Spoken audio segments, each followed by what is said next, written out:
সাম্প্রতিক বছরগুলোতে মাত্র কয়েকদিনের বিক্ষোভেই বাংলাদেশ, শ্রীলঙ্কা ও নেপালে সরকার পতনের নজির দেখেছে বিশ্ব। অথচ ইরানে তীব্র সরকার পতনের আন্দোলন, যুক্তরাষ্ট্রের হামলার হুঁশিয়ারি এবং ইসরায়েলের গোপন ষড়যন্ত্র সবকিছু উপেক্ষা করেও টিকে আছে ইসলামী প্রজাতন্ত্র।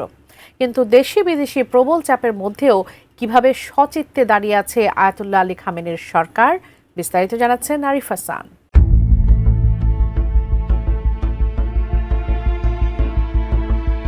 বিশ্ব রাজনীতির আলোচনার কেন্দ্রে এখন ইরানের সাম্প্রতিক বিক্ষোভ। অর্থনৈতিক ক্ষোভ থেকে জন্ম নেওয়া সাধারণ আন্দোলন মুহূর্তে রূপ নিয়েছিল আয়াতুল্লাহ আলী খামেনির ইসলামিক প্রজাতন্ত্র ভেঙে ফেলার তীব্র আন্দোলনে।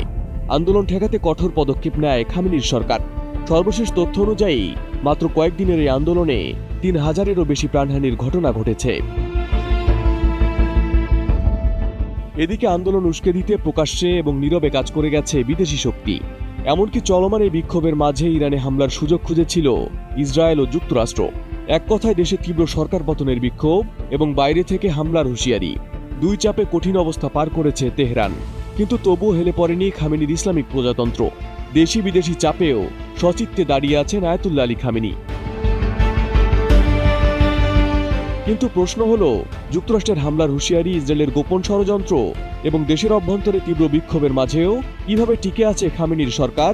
যেখানে সাম্প্রতিক বছরগুলোতে মাত্র কয়েকদিনের বিক্ষোভে বাংলাদেশ, শ্রীলঙ্কা এবং নেপালের সরকার পতন দেখেছে বিশ্ব, সেখানে কিভাবে টিকে আছে তেহরান? আমি বুঝি নির্মাণের শিল্প, সালাম স্টিল বোঝে ডিউরেবিলিটি। সালাম স্টিল, মোস্ট ডিউরেবল স্টিল। ইরানের বর্তমান রাষ্ট্র ব্যবস্থা কার্যত একটি ধর্মতান্ত্রিক নিরাপত্তা রাষ্ট্র। এর কেন্দ্রবিন্দুতে রয়েছেন সর্বোচ্চ নেতা আয়াতুল্লাহ আলী খামেনি। এখানে ক্ষমতা কোনো নির্বাচিত প্রতিষ্ঠানের হাতে নয়, ক্ষমতা বৃত্তাকারে বিন্যস্ত, যার কেন্দ্রে খামেনি ও তার ঘনিষ্ঠ একটি বলয়।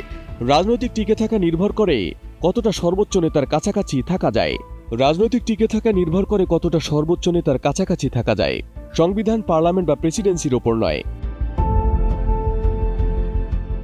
এই ক্ষমতার কেন্দ্রকে কার্যকর করে রেখেছে বাইতি রাহবারি, অর্থাৎ সর্বোচ্চ নেতার দপ্তর। এটি ইসলামী প্রজাতন্ত্রের সবচেয়ে ক্ষমতাধর অথচ সবচেয়ে অদৃশ্য প্রতিষ্ঠান। গত ৩ দশকে বাইতে একটি সমান্তরাল রাষ্ট্রে পরিণত হয়েছে, যা সামরিক, গোয়েন্দা, বিচার, অর্থনীতি ও সংস্কৃতি সহ সব গুরুত্বপূর্ণ সিদ্ধান্ত নিয়ন্ত্রণ করে। হাজার অনুগত আলেম, নিরাপত্তা কর্মকর্তা ও আদর্শিক টেকনোক্র্যাটের মাধ্যমে এই দপ্তর পুরো রাষ্ট্রযন্ত্রে নিজের উপস্থিতি নিশ্চিত করেছে। খামেনির পরিবার, বিশেষ করে তার পুত্ররা, এই দপ্তরের মাধ্যমে বাস্তব ক্ষমতা প্রয়োগ করেন। এর পাশাপাশি রয়েছে একটি বিস্তৃত ধর্মীয় নেটওয়ার্ক, যা শাসন ব্যবস্থাকে ধর্মীয় বৈধতা দেয়।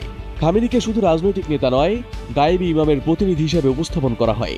ফলে তার বিরুদ্ধে অবস্থান নেওয়া কেবল রাজনৈতিক অপরাধ নয়, ইরানে এটি ধর্মীয় অবাধ্যতা হিসেবেও চিহ্নিত হয়। বিক্ষোভকারীদের মোহারেব বা সৃষ্টিকর্তার শত্রু ঘোষণা করে দমন পীড়নকে নৈতিক ও ধর্মীয়ভাবে বৈধ করা হয়। এই কাঠামোর বল প্রয়োগের হাত হল ইসলামী বিপ্লবী গার্ড বাহিনী বা IRGC। ১৯৭৯ সালের বিপ্লব রক্ষার নামে গড়ে ওঠা এই বাহিনী আজ পর্যন্ত একটি পূর্ণাঙ্গ প্রেটোরিয়ান গার্ডে পরিণত হয়েছে।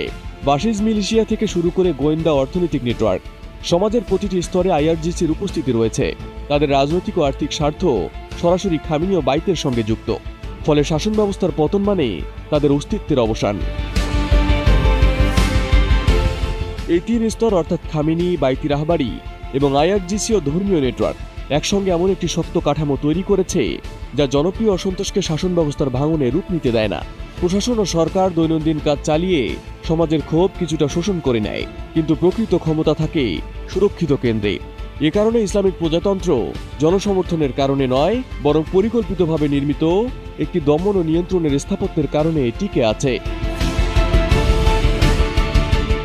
Arif Hasan, ATN news.